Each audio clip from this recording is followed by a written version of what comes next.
My name is Jillian Perrick, and I'm a lover of all things orange chocolate. Think One Tree Hill is way better than the OC. And as a person who stutters, I hope to one day inspire women with invisible disabilities to overcome their limiting beliefs and start the business of their dreams, just like I did. I'm a mindset coach specializing in imposter syndrome, helping women beat their inner imposter using neurolinguistic programming, hypnosis, and time techniques. And this is the From Imposter to Empowered podcast. This podcast is for you if you're an entrepreneurial woman trying to navigate the online space with a lot of passion and a lot of uncertainty. If you feel like your ideas are unoriginal, that your message isn't necessary or important, or like you're a complete and total fraud, then you've come to the right place. This podcast will take you from imposter to empowered with ninja-like brain hacks, easy to implement strategies, and uplifting real talk to make you feel like everything you want is in reach. Let's get started, girlfriend.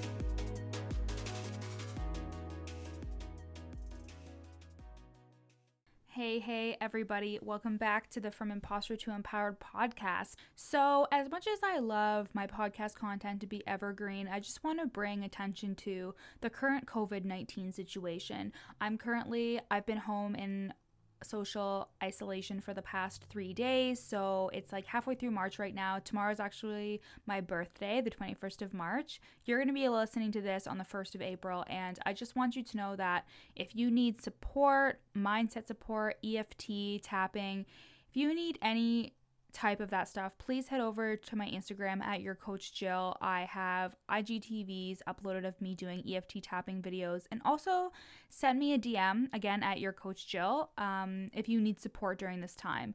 I am not naive to the fact that there are people who are losing their jobs. There are people who have to close their businesses because they're very uncertain of what the future looks like.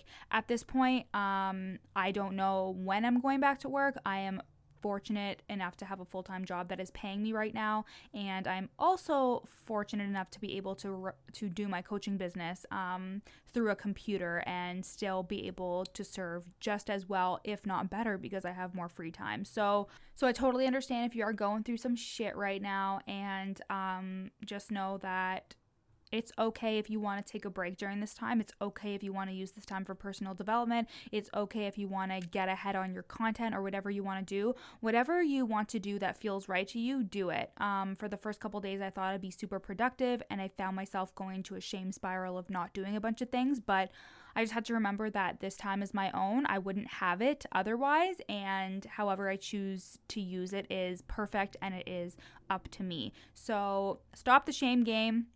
Whatever you choose to do is perfect. This is an unprecedented time. This is the most abnormal thing that I think has ever happened in my life.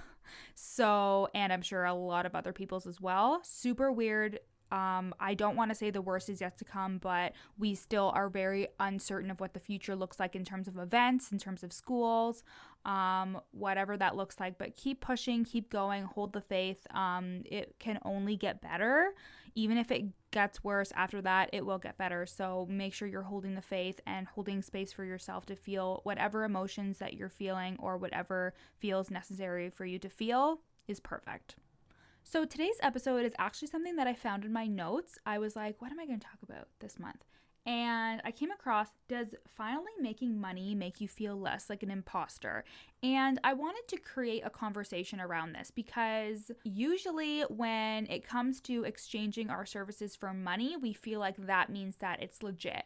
That means that it's real. For me, I kept feeling like in the beginning that my business wasn't real until I started making money. It didn't help, like reading stuff from somebody who was pretty prominent in the industry being like, you're not running a business if you're not making money. And I really revolted against that, probably because I took it very personally, but probably because I was reading it and thinking to myself that, wow, I guess I'm not running a business then, which just perpetuated my own feelings of imposter syndrome. But here is why I don't think you need to be making money to overcome your imposter syndrome. And it's because you can have the same thoughts and the same feelings and still be making money. So there are so many people who I've worked with who are making pretty bomb ass money in their business and still feel like they're faking people out.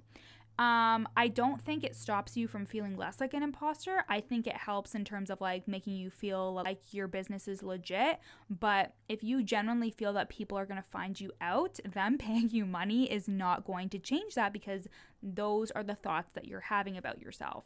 And to put it very simply, and as you guys know, your thoughts create your feelings. So even if you are getting paid for something, you may have thoughts of, this person paid me way too much than what I'm worth. What if I can't deliver? They're going to find out that this is actually just a crock of shit. And it'll actually create more stress for you. And then it actually contributes to you not pricing your services appropriately or not getting paid well for whatever you're doing. And again, does finally making money make you feel less like an imposter? I think it doesn't, because I think that you could be getting paid tons of money, and if your thoughts and your feelings are still those self-sabotaging, mean girl, inner imposter critic that is saying all these things to you, you're going to have the same feelings if somebody pays you a lot for it, especially like making lots of money. So what's an example? So somebody who I know is a speaker, and she did like a speaking engagement and they paid her like $2,000 for it, which was a lot. It was like one of her first times doing a speaking engagement, and she was being paid $2,000. And she was like, oh my God, am I even worth that? Now I feel like I have to over deliver. She was having a lot of those feelings of imposter syndrome coming up, even though she was paid in full. And you may be rolling your eyes thinking, well, Joe, once people start paying me, then I'll start to feel better that I know what I'm doing. But again, you're thinking that once you have a certain circumstance that you're going to feel a certain way. But that feeling a certain way starts now. That feeling a certain way starts with the thoughts that you're having about yourself. It is way more productive for you to have a thought of, I know that I'm capable and competent and that I can help this person, putting out whatever service or offer or launch that you're doing. And then when somebody confirms that they want to work with you, you feel good, you feel excited. If you're having thoughts of, well, I'm going to put this service out and I don't really know if I'm competent or capable, but I'm just going to do it anyways, taking like that action still, and then somebody is interested, you're going to have the thoughts of, okay, shit, well, I still don't feel capable or competent, but somebody's interested, so maybe I am. And then it's contingent on that person's validation. And again, it's so much easier said than done to give ourselves that compassion and give ourselves that like confidence boost. But once you start focusing on the thoughts that you're having and monitoring those thoughts and flipping them, so even if it doesn't feel true to you, if you are thinking to yourself right now, I don't feel like a competent coach because of A, B, and C. First of all, I want you to challenge those feelings that you're having. Are they stories that are true, or are you just telling yourself that? Is that just your inner imposter? And two, I want you to flip the script. What would the opposite of that belief be? What would the opposite of that thought be if you truly did think that you are capable and competent? What would you say to yourself if you knew that you were capable and competent? What are the feelings you would have if you knew that you were capable and competent? And this is a really good thing to do in NLP, in which it's called single belief change, and it helps you change your belief that you have that may not be self-serving or could be negative to something that is self-serving and that is positive. And I have seen this in so many clients in which single belief change has changed the way that they truly think. And again, this is just the amazingness of NLP. I am doing 90-minute sessions, and if you are listening to this, it's April 1st, and exclusively for podcast listeners, I am doing $100 off my single sessions. I was doing a sale about 2 weeks ago, around the time that I'm recording this podcast, for my birthday, and also to support the Canadian Blood Donor Society because of all the chaos with COVID-19. But for you podcast listeners, I want to give you $100 off right now. So if you send me a DM on Instagram at your coach Jill and say I was listening to the podcast and you're still doing those sessions for $100 off, they're $375 US, and I want to help you change your life with regards to a single belief change, or helping you really change your mind about the fact that you don't feel capable and you don't feel competent. I know I can do that for you in simply 90 minutes. So I hope this was helpful to you. I know that it's not necessarily the answer that everybody wants or that you could agree with, but honestly, I did not feel any more capable or competent when I started making money. It was when I really started to change my thought patterns and interrupt those thoughts, challenge them with, is this a true story or is it just a story that I'm telling myself and it's not true? And then flipping the script on those stories and consistently interrupting myself with positivity and a reframe.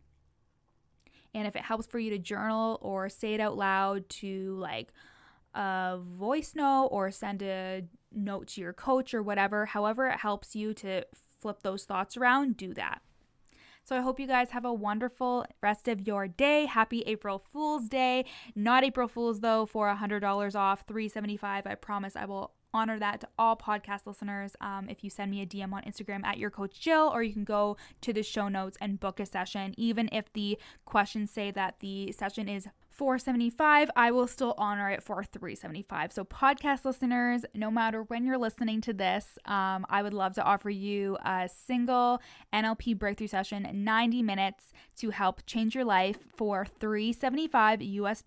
You can go to the link in the show notes or again at your coach Jill, and you will find that information on my website where you can book and have an amazing NLP session and change your life and change your circumstance with money so you can get your money and feel confident in being a coach and being a competent and capable coach that we both know you are. So I love you guys. Talk to you later. Thanks so much for listening to the From Imposter to Empowered podcast with me, Jillian Perrick. If you loved this episode, take a screenshot and share it on your Instagram story. And don't forget to tag me at your coach Jill. Of course, I'd love for you to rate the podcast 5 stars and leave a review. And if you screenshot your review and send it to me at your coach Jill on Instagram, I'll send you a free gift. At the very least, make sure you follow me on Instagram, again at your coach Jill, for tons of free content, strategies, and inspo. See you next time.